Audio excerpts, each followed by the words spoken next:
Bonjour, j'ai donc le plaisir d'ouvrir et de présenter nos orateurs pour cette dernière demi-journée de ce qui est la seconde journée d'un colloque qui, comme l'a rappelé Antoine Compagnon ce matin, a été pris dans la tourmente des attentats du 13 novembre. Et je ne vais pas répéter les choses qu'il a dites si justement ce matin. Pour celles et ceux qui nous rejoignent, je précise simplement qu'après quelques chamboulements de dernière minute, nous avons un programme de l'après-midi qui correspond au premier programme diffusé, c'est-à-dire que nous aurons le plaisir d'entendre successivement Jean-Marie Schaeffer, et puis nous aurons le plaisir d'entendre Tiffaine Samoyo. Nous ferons une courte pause et nous aurons ensuite Pierre Bergougnou, que je vois là-bas, et ceci nous mènera jusqu'à une lecture de textes de Roland Barthes par Daniel Mesguich, comme prévenu, à 17h. Je voulais simplement ajouter un mot à ce qui avait été dit ce matin.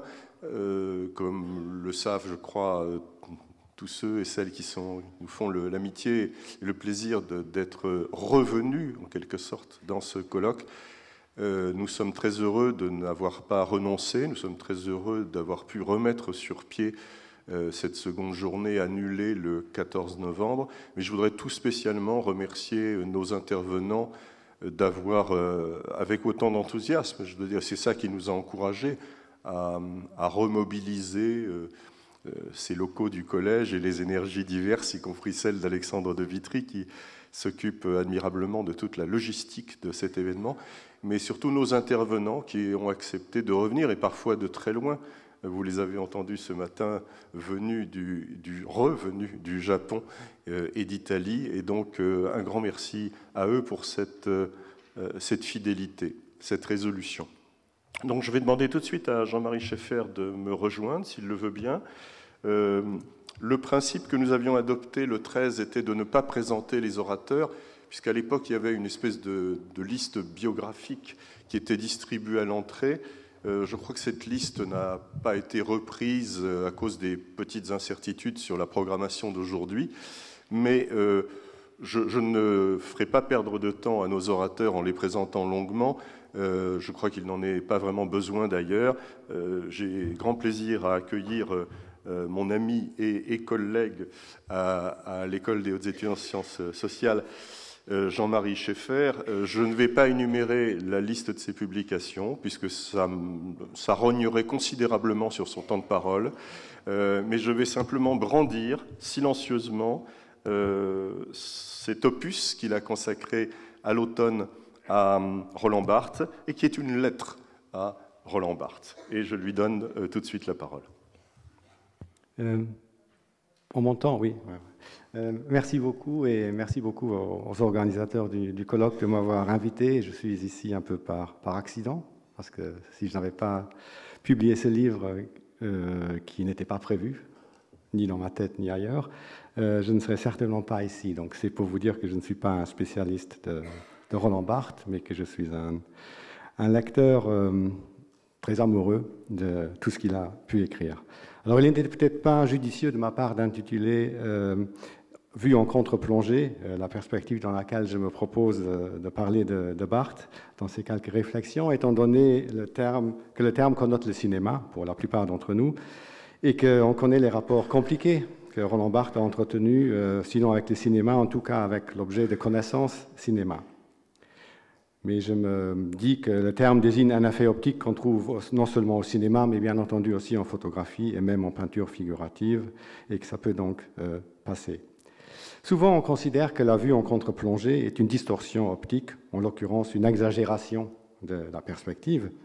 Mais les effets de la contre-plongée, comme de la plongée d'ailleurs, ne nous frappent comme exagérés que parce que ces deux angles s'éloignent de l'angle de vue par défaut de la perception humaine, c'est-à-dire un angle dont la bissectrice correspond à une horizontale tirée à la hauteur où est positionné l'œil ou l'objectif. Et si cet angle de vue peut être qualifié d'angle par défaut, c'est tout simplement parce que dans l'écologie de notre perception, l'angle de vue centré horizontalement, c'est-à-dire la vision à hauteur d'homme, est privilégié. Et c'est pour cette raison que la contre-plongée, comme la plongée, deviennent des angles de vue marqués. Et ceci peut être sur 3 niveaux, au niveau mimétique, au niveau métaphorique et à un niveau axiologique. Au niveau mimétique, la contre-plongée, comme la plongée, produisent des effets d'étrangeté spatiale, ne semblent pas correspondre à une vision normale. Au niveau de leur dimension métaphorique, les deux techniques connotent des relations non égalitaires entre celui qui regarde et ce qui est vu. Dans la plongée, le point de vue d'où s'origine la construction perspectivique domine l'objet ou le sujet filmé. Dans la contre-plongée, à l'inverse, celui qui occupe le point de vue d'où la vue tire son origine est dominé par l'objet ou le sujet représenté.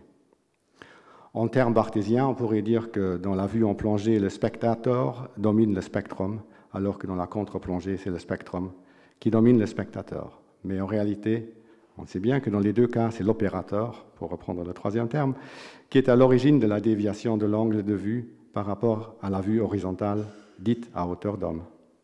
C'est donc lui qui opère une transformation du spectrum en figure dominante ou figure dominée. Par conséquent, si la contre-plongée rend le spectrum plus imposant, ce caractère dominant n'appartient peut-être pas en propre au spectrum, mais à la relation que l'opérateur instaure avec lui. L'opérateur peut bien entendu s'auto-affecter en se plaçant en situation de spectateur, au sens où il peut construire le spectrum dans une vue en contre-plongée, parce que c'est de cette façon-là qu'il veut se situer lui-même, ou qu'il pense pouvoir se situer lui-même par rapport à ce spectrum. Et c'est cette dernière relation qui a toujours été la mienne à l'égard de Barthes. Mais lorsque le spectrum est un écrivain, l'opérateur qui accommode son regard, le spectateur sur lui, est un parlant qui accommode son écoute et sa parole. Et cela, il peut le faire selon au moins 2 voies différentes. La première voie, en contre-plongée, part d'une image préconstruite de l'auteur. On peut dire que l'opérateur de cette image n'est pas vraiment l'opérateur individuel, le lecteur individuel, l'acteur écrivant individuel, mais la tradition qui est donnée en amont à travers cette image, à laquelle cette image s'est cristallisée. C'est la situation dans laquelle se trouve mis l'auteur canonique. Et dans ce cas de figure, la lecture se fait à partir de l'image, à partir du spectrum de l'auteur préconstruit en amont. La lecture vient donc après l'image et se règle sur elle. Mais on peut peut-être aussi concevoir un ordre inverse, où la lecture ne suit pas une image préconstruite du spectrum, mais où ce spectrum de l'auteur est construit par et à travers l'exercice de lecture de proche en proche, en quelque sorte.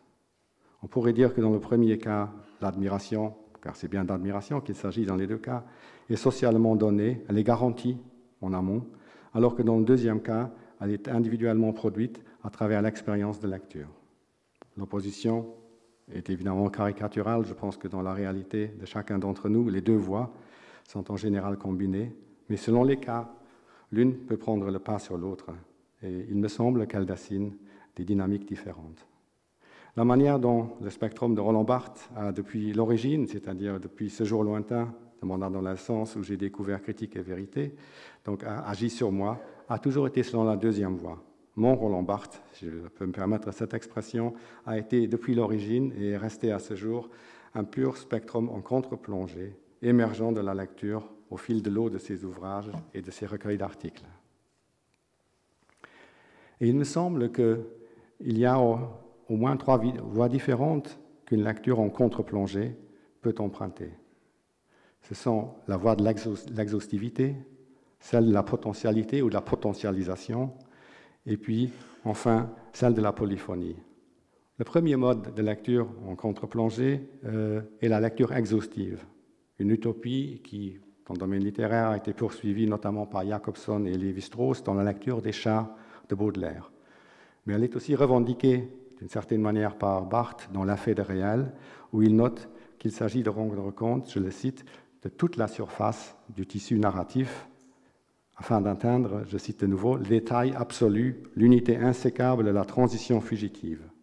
Le principe de base de cette lecture est de considérer que dans le texte qu'on lit, tout est significatif. Tout se tient et toute différence fait système. C'est en quelque sorte un message sans bruit.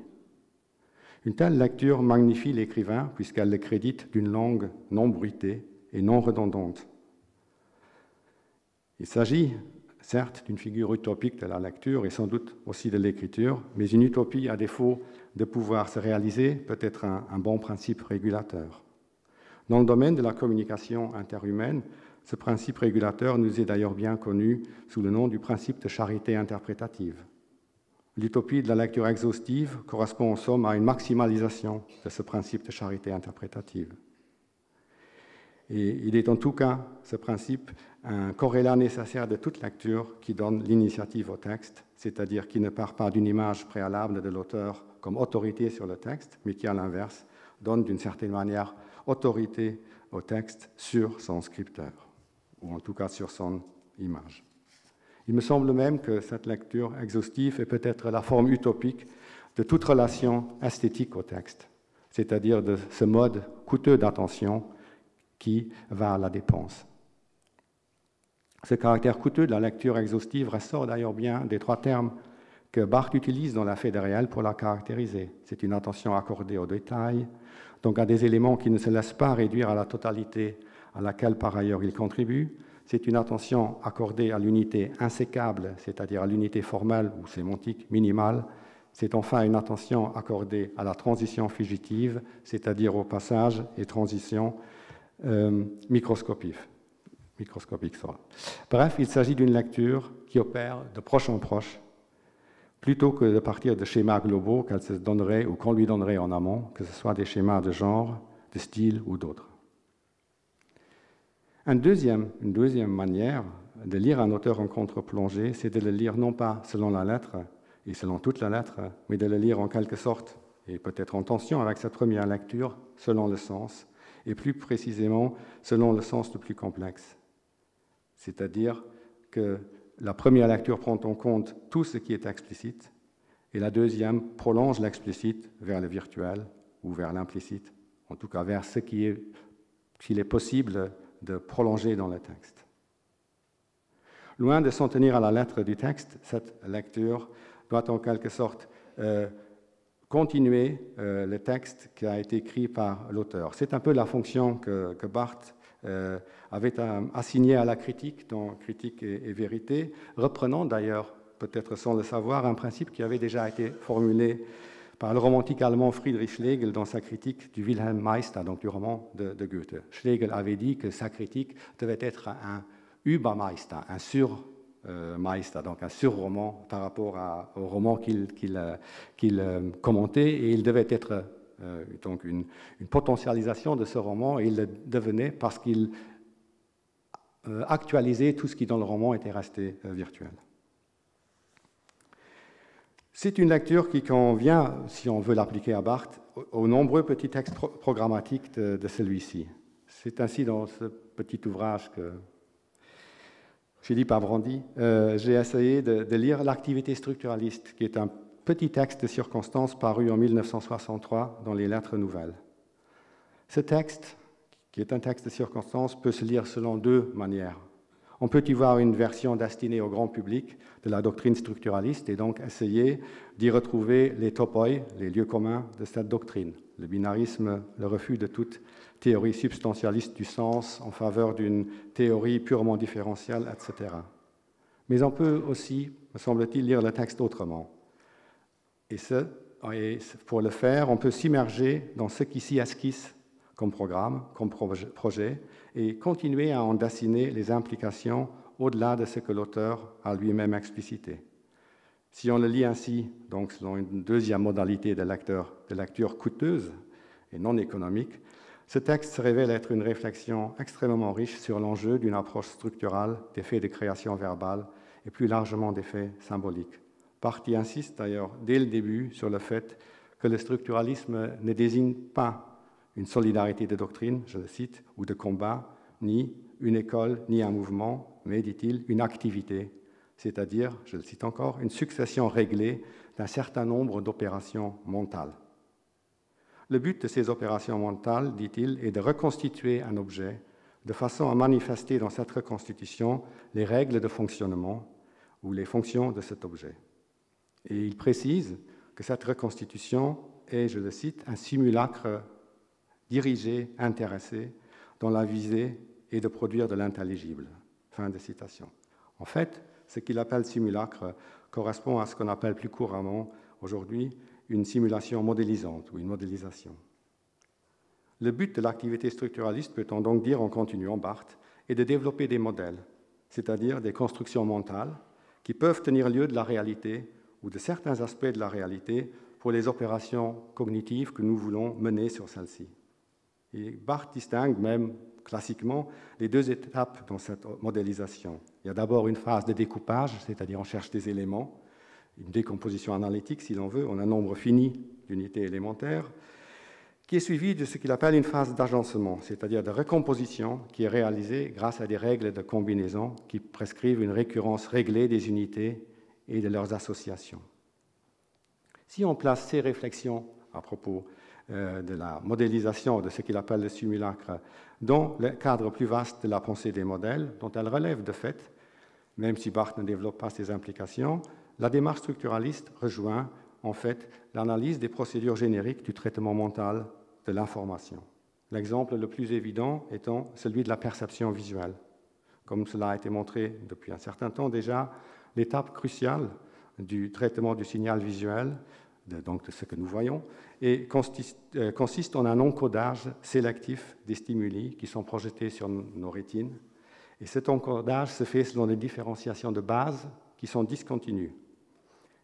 Ces opérations d'encodage sont réalisées dans des modules, donc dans des petites unités fermées sur elles-mêmes, spécifiques du cortex strié.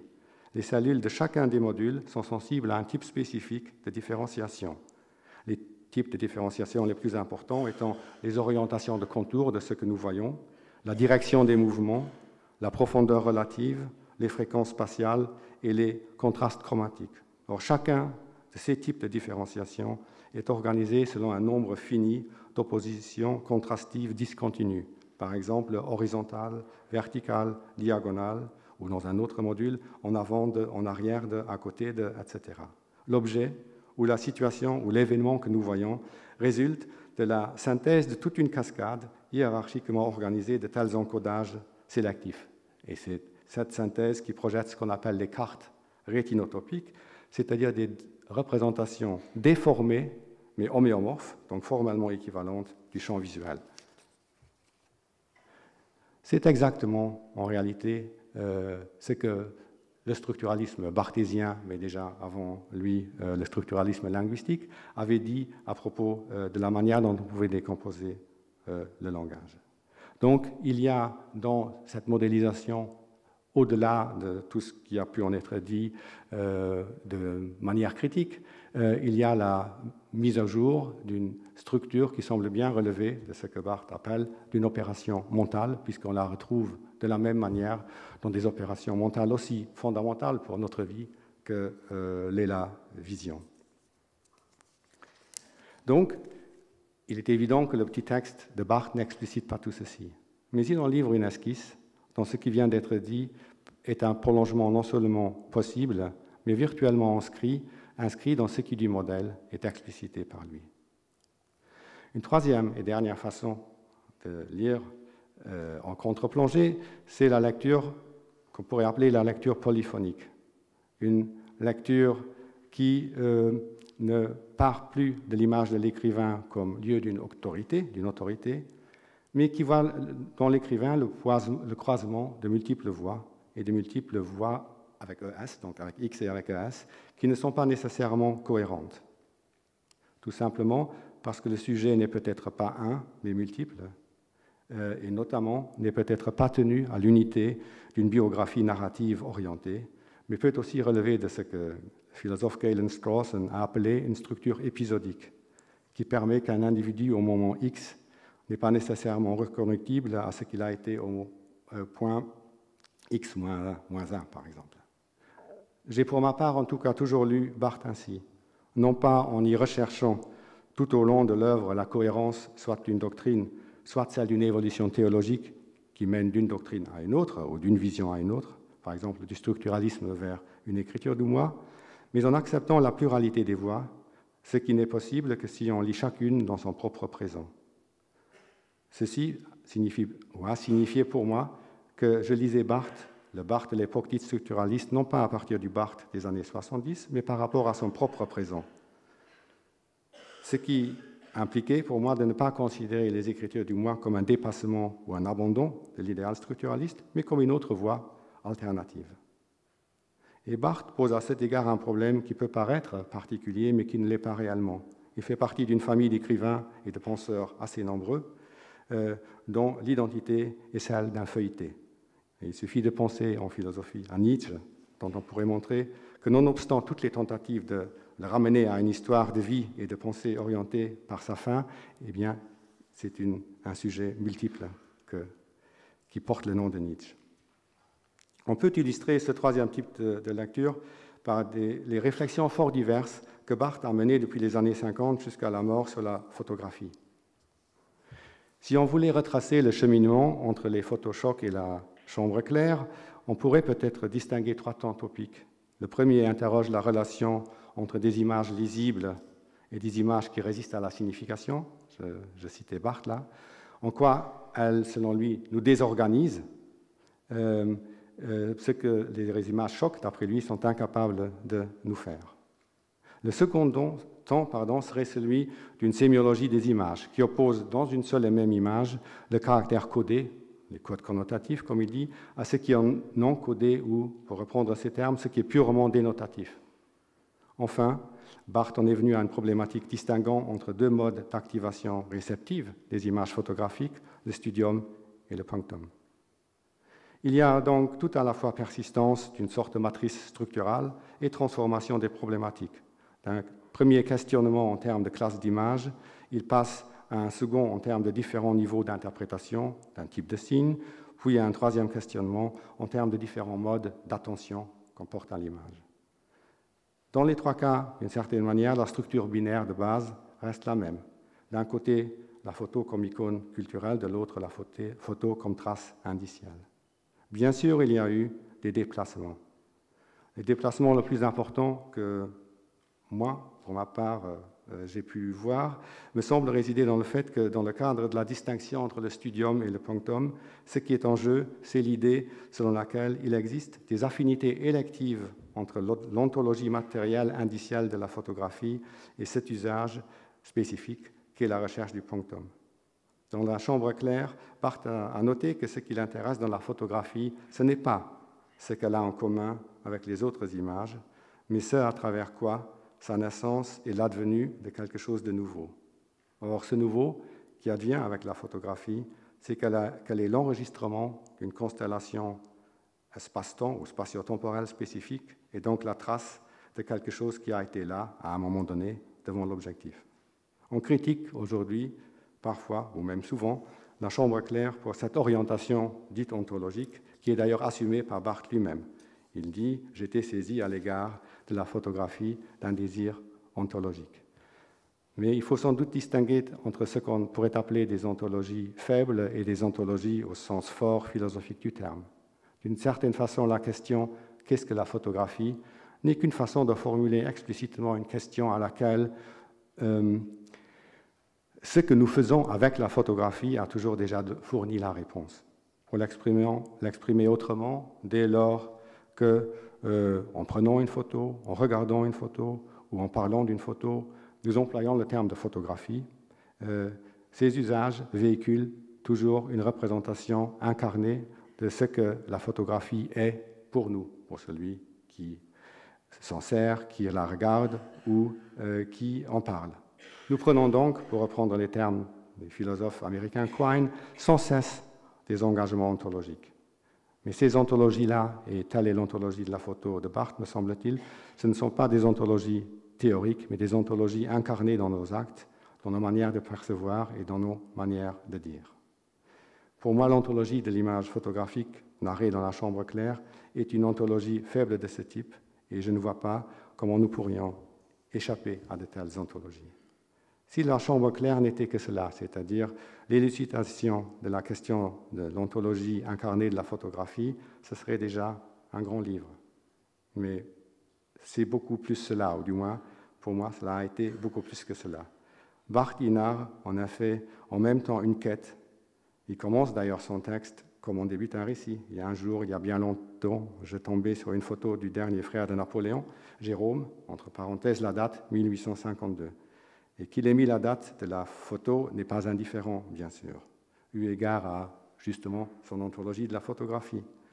Mais ce qui importe tout autant, c'est que cette phrase est le début d'une quête personnelle qui d'ailleurs n'aboutit pas, plutôt que l'incipit d'une théorie. Et pourtant, et c'est pour moi le vrai côté miraculeux du livre, ce que Barthes met en lumière à travers cette quête, c'est bien la structure phénoménologique, ou idéal typique si vous préférez, du mode d'attention qui épouse au plus près ce statut ontologique propre de l'image photographique. Ontologie précaire au sens littéral du terme, car ce qui caractérise la photo du punctum, c'est précisément le peu d'être qui lui est propre. Voilà qui, pour moi, en tout cas, fait de la chambre claire la défense la plus subtile et la plus évidente, qui ait jamais été écrite de ce qui fait le prix de l'invention de la photographie dans l'histoire des hommes. Et voilà, entre autres, ce qui explique ma vue en plongée sur cet auteur. Merci.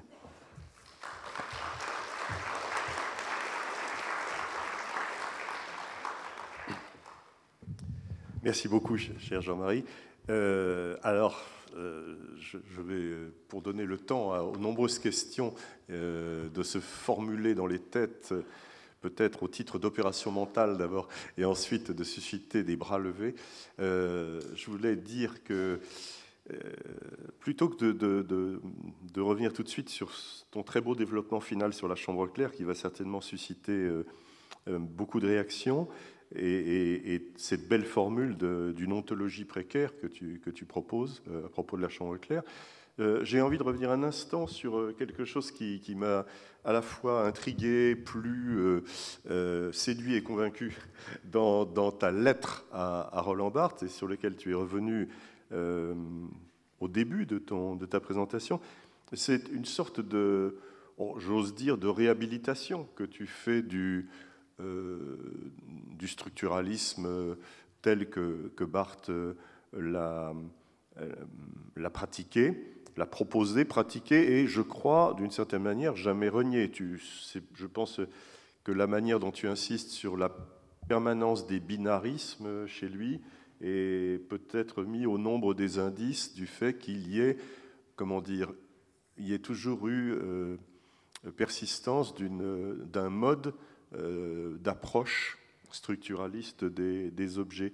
Et je me demandais simplement, quand tu vas jusqu'à voir en Barthes non pas le précurseur, puisque je crois que cette notion est glissante, et d'ailleurs tu ne l'emploies à aucun moment dans ta lettre à Roland Barthes, mais quelqu'un que nous pouvons aujourd'hui lire toujours au nom de ces points de productivité que nous cherchons dans les œuvres et que tu cherches toi en théoricien, comme nos orateurs de ce matin l'ont cherché dans d'autres domaines.